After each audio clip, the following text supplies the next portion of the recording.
just not long ago finally got Dream vs. 6 Hunters after 4 years of waiting for it to be released, with millions of people tuning in to watch it. And while having some epic moments, the video was overall, in my opinion, underwhelming compared to all the previous infamous Minecraft Speedrunner vs. X Hunters episodes that contained the mini clutches which took the entire Minecraft community by storm. And since in the video Big D was having trouble actually finding the larger number of hunters, I honestly thought there was no hope moving forward for Dream to be able to make a good 6 Hunters video. However, just a few weeks later, he uploads the Dream vs. 6 Hunters rematch, where he definitely proved that was not the case.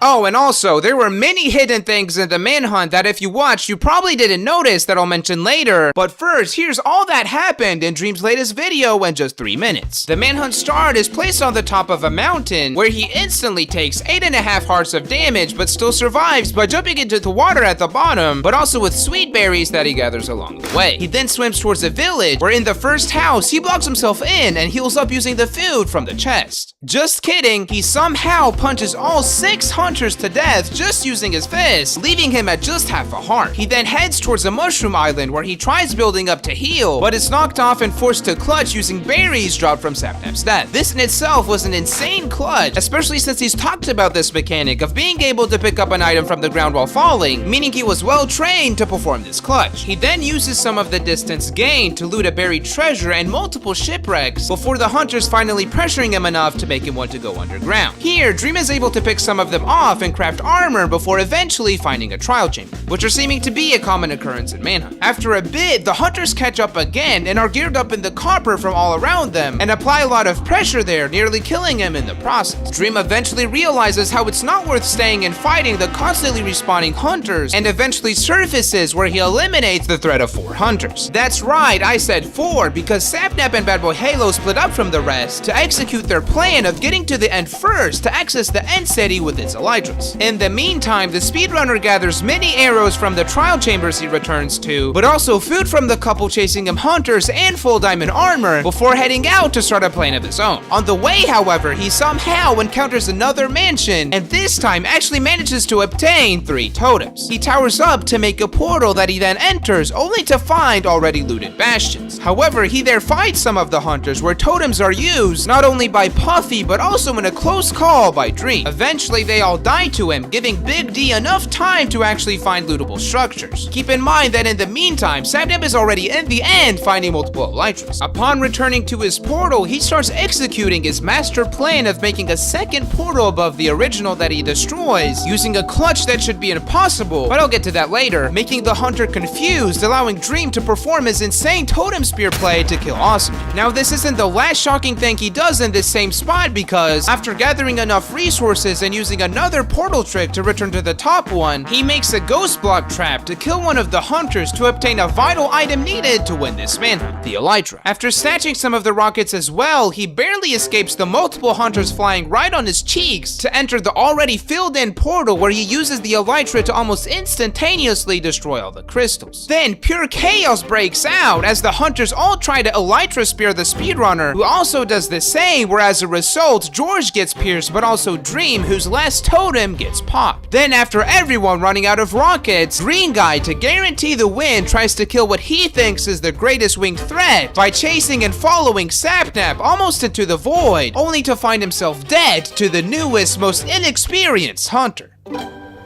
Now, that was a lot that happened in this manhunt, especially with all the chaos in the end that has even been described as a Quidditch match, but there were also a few hidden elements that happened throughout the whole video, of which I found 9 that you didn't know about.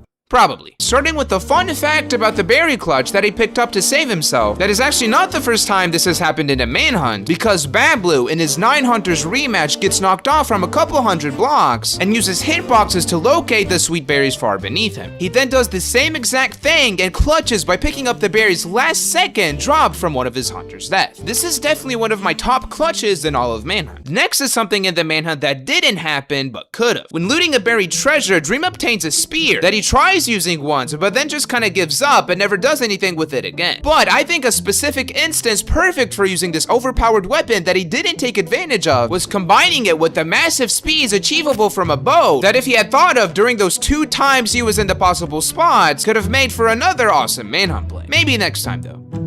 The next thing I notice is rather minor, but upon entering the trial chamber for the second time, he while looting up obtained some wind charges, which he actually doesn't even use once throughout the whole manhunt that he even had to the very end. This means that if he hadn't forgot about having this item, he could have easily gotten out of tricky situations and maybe even salvaged a totem in the bastion. Speaking of which, while being in that structure, all the players hear the sound of the end portal being completed, to which everyone's reaction was being shocked.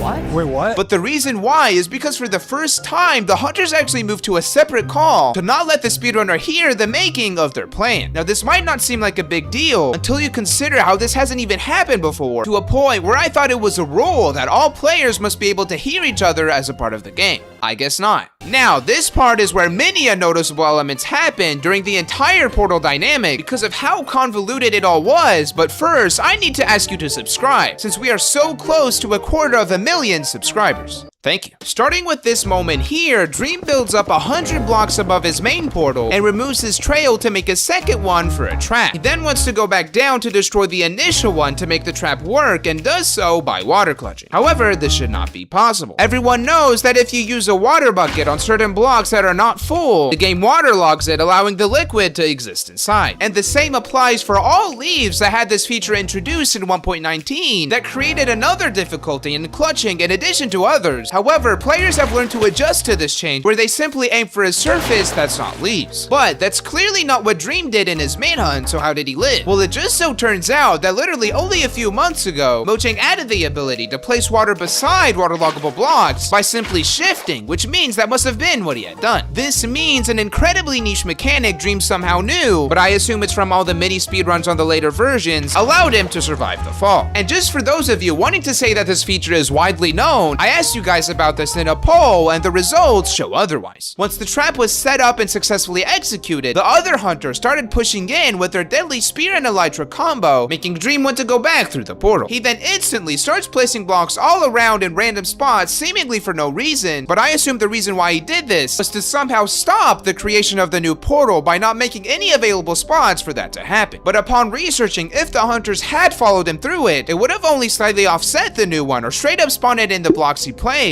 so I don't know that this was necessarily a well thought of plan. But something he did do intentionally and effectively was here, when getting chased and digs down, where he builds and lights the 5th portal of the manhunt right under the 2 from before. Then, while returning back to the overworld, he places one single block below him before entering, cause doing this actually gives a better chance of appearing at a higher Y level, a technique helpful for saving time during a run. Dream was obviously aware of this and used it as a way to access the higher portal created from before to start building the next trap. The Ghost Block trap for Captain Puffy was a clever counter to the elytras Dream anticipated the hunters would obtain, since she died by flying into what she thought was simply passable air. However, this confused me again, because just not long ago, Green Guy had got into great detail explaining this intricate potential trap of making a wall of ghost blocks, but still being able to pierce a target past it because of how the game doesn't consider those non-existing blocks. But in this instance, Dream literally stands right in front of those ghost blocks and remains untouched, despite her charging straight at him. Very strange. Now, the last not so obvious thing worth mentioning is the reason why we can see a dugout area around the end spawning platform on Dream's screen. To understand what caused this, we need to analyze how the hunters actually managed to access the outer end islands for the elytra so quickly, to which the answer is the happy gas. Wanting to follow in Dream's footsteps from last time, upon entering the stronghold, Sapnap and Bad Boy Halo start hydrating a dried gas, but not in the end. To save time, they place it below the portal to already start the gas growing process, so that by the time they're ready to fill in the portal, the mob is already ready to be ridden. Upon actually entering, they obviously must have had to dig out space to actually extract the happy gas since the spawn was underground. Well, that's all the hidden secrets and interesting facts I managed to find in the manhunt, and if you think I missed any, let me know in the comments. If you want to know what I think about the manhunt overall, I think it's a huge step from the last manhunt Dream did because it had plenty of the quick thinking, on-the-spot risky moments that were lacking in the previous 6 hunters, probably because this time he actually managed to obtain totems that allowed him to do that. I still think that the 4 and 5 hunters revival manhunts were better in terms of the craziness of individual plays, but this manhunt definitely stood out in terms of newer strategies developed from both sides. Subscribe if you learned something new, and I'll see you after the next manhunt.